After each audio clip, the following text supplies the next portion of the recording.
Welcome back. Today we're taking a look at equations of circles. And actually what we're going to do is we're going to take a look at both sections that we talked about. So the first section was just looking at the standard form of a circle. And we'll take a look at that here in a second. But essentially, we're just trying to identify what the center of the circle is and what the radius is.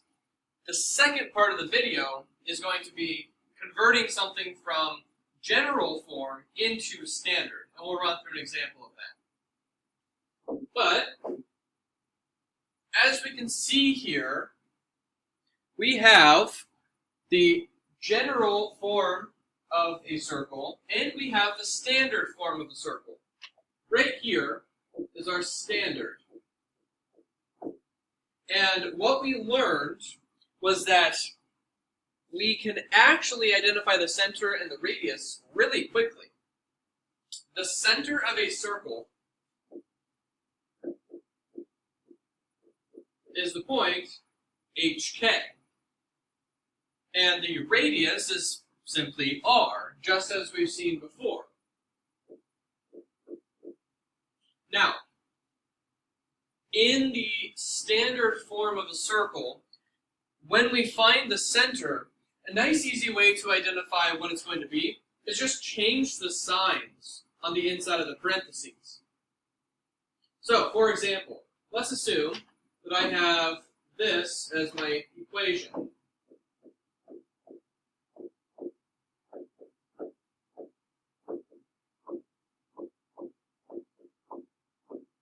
Here we have x minus 3 all squared, y plus 4 all squared, and this is all set equal to 25.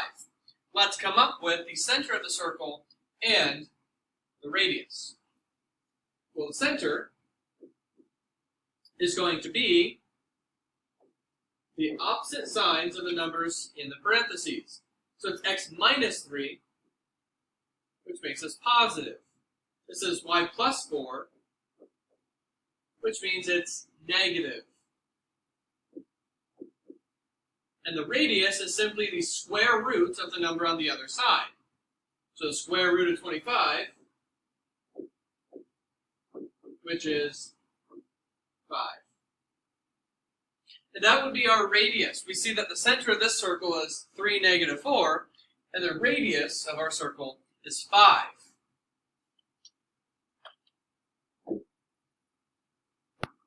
And as we continue on here, we're going to learn how to go from general form, which is given to us here, and turn that into our standard form.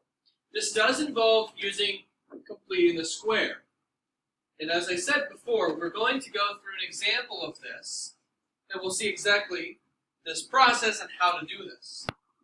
So, as I get to the page here with our example,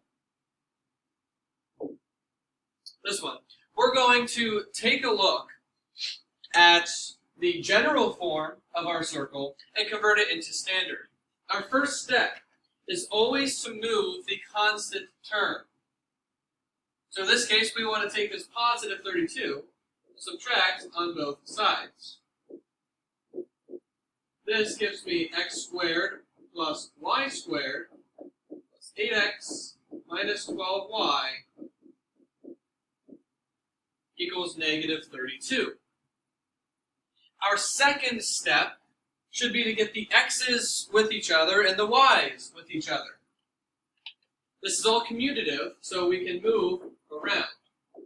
To get x squared plus 8x plus y squared minus 12y equals negative 32. Now, you can include a line that breaks up the x's and the y's, so kind of like this. And what that does, at least for me, is it helps me realize that the x's and the y's both need to be separately done using the completing the square method. So remember completing the square. What we did using b over 2 squared was we came up with a number that needed to be added to both sides of the equation. So, starting off with the x's, we look for the b term. In the general form of a quadratic, as we did this method before, is the number in front of the single x value. So in this case, it's the 8. If we follow along with this process up top,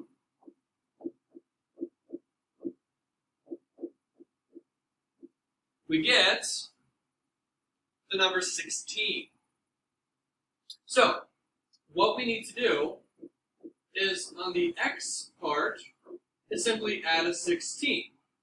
And then we continue on writing the rest of the equation until we get to the other side, in which case, yet again, we have to add 16. It's that old rule in math. If you do one thing to one side, you have to do it to the other. So in this case, we had to add 16 to both sides. Well, now we're to a point where I just need to do this to the y's. Do the same thing, b over 2. We need to square this. But what's b? Well, it's the number in front of the single y value. This is the negative 12. We plug this in and we follow through to get negative 6 being squared, which gives me 36. So the x part stays the same. We didn't do anything to it in this step. But when we get to the y's, we have to add 36. And if I do it to one side, I have to do it to the other. Since I did it to the left side, I have to add 36 on the right. Right there. At this point, it's a matter of simplifying and factoring. Now, we did complete the square twice, which means we need to factor down the x's, factor down the y's, and combine all of our like terms on the right side. Now, completing the square helped us convert something into a perfect square trinomial, which means both of these factorings are going to have this form, where it's something in parentheses being squared. But what is that value? Well, we know this one has to be an x, this one has to be a y. We need to figure out what's being added or subtracted inside. And an easy way to do that is simply take half of b. What's half of 8? Well, that's positive 4. What's half of negative 12? Well, that's negative 6. And on the other side, we have negative 32 plus 16 plus 36, and we get 20. What we have here is now the standard form of the equation of a circle. And as our last step, why don't we go ahead and figure out the center and the radius of this circle. The center, again, is that ordered pair. We switch the signs of the things inside of the parentheses. So it's a positive 4 in there, which means the center is at negative 4. The negative 6 in there means it's positive 6 in the center. For the radius, we just take the square root of the constant on the right, which is radical 20. However, since 20 can be reduced as a radical, we're going to go ahead and do that.